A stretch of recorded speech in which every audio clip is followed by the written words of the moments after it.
Have you ever wanted to start your own podcast? I record and publish podcasts on a platform called Spotify for Podcasters, and I absolutely love it. Essentially, you can upload from your phone or computer, and it distributes to every platform that plays podcasts. They support video podcasts, and you can make money on the platform with ads or even podcast subscriptions, something that has made my life so much easier as a podcaster. So if you're interested, I highly recommend you give it a try. You can download the Spotify for Podcast app, or go to spotify.com/podcasters to get started on your podcast today.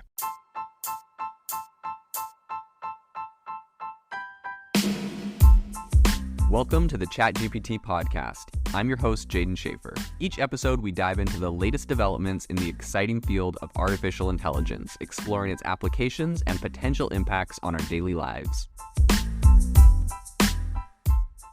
The innovation in AI right now is absolutely exploding. If you want to stay on top of all the insane disruptions and innovation that's happening right now, you need to subscribe to our newsletter on AIBox.ai. We send you daily everything that is happening, the news and the crazy advancements in AI technology straight to your inbox for free every single day. So go to AIBox.ai, subscribe, and stay ahead of the curve on the world of AI. Microsoft has just said that they have spent hundreds of millions of dollars on a ChatGPT supercomputer.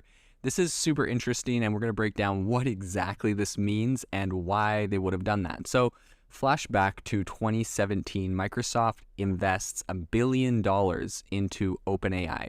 And that's actually a pretty significant amount of money when you look at a lot of other startups that have been going around. $1 billion is massive. And what's even crazier is just this year, they dwarfed that by investing $10 billion into OpenAI.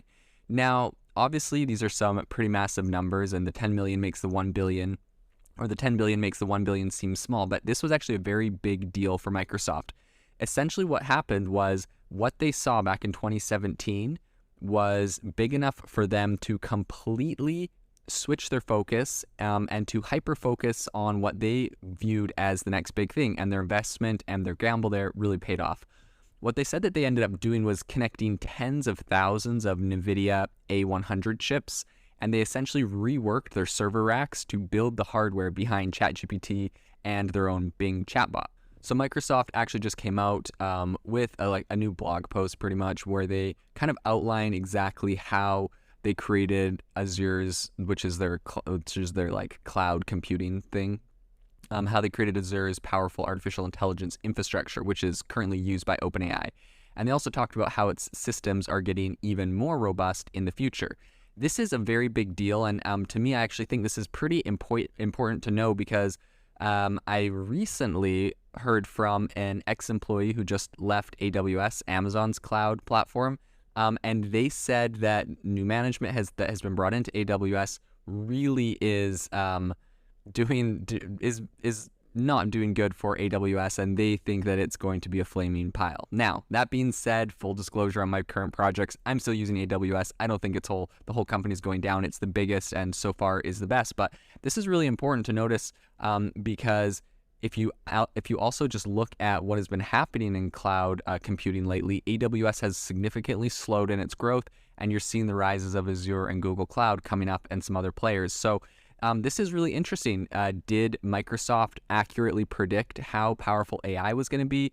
Because what they've been saying straight from Microsoft's vice president of AI and cloud, which is Scott Guthrie, he said that the company spent several hundreds of millions of dollars on this project they did for OpenAI.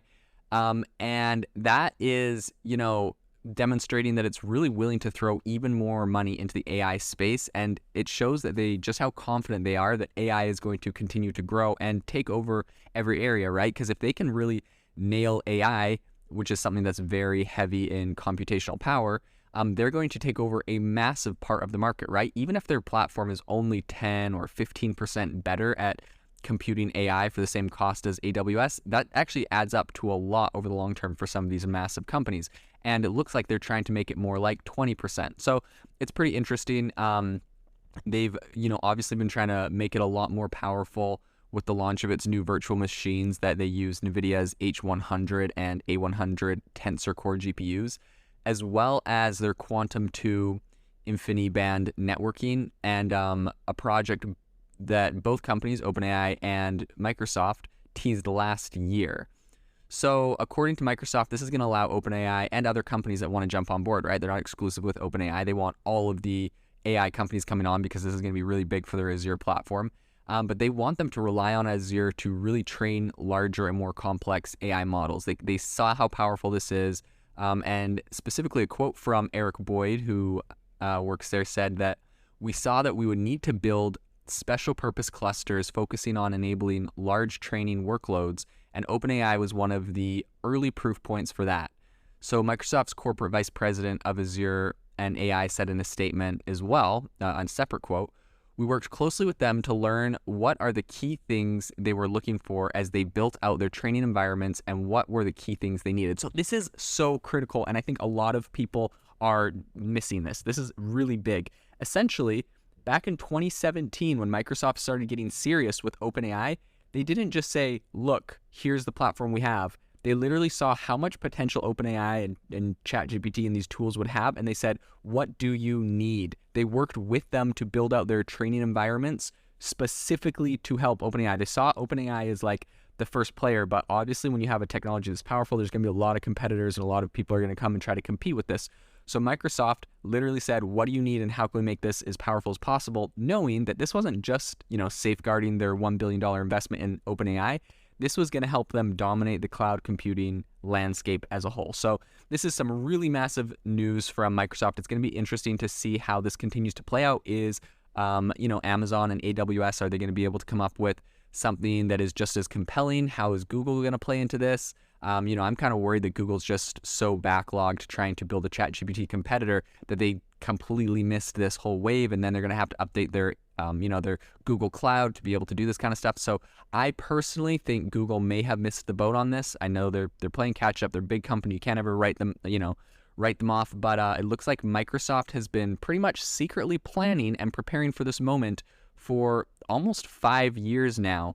And it looks like they have really just come to a point where, they put Bing back on the map. They put Microsoft Azure as a massive player in the cloud. And now they're supporting and, own 50% of one of the hottest tech tools of our time, which is ChatGPT. So it's going to be really interesting to see how this plays out and how people and other big companies respond to this. If you are looking for an innovative and creative community of people using ChatGPT, you need to join our ChatGPT creators community. I'll drop a link in the description to this podcast. We'd love to see you there, where we share tips and tricks of what is working in ChatGPT. It's a lot easier than a podcast, as you can see screenshots, you can share and comment on things that are currently working. So if this sounds interesting to you, check out the link in the comment. We'd love to have you in the community.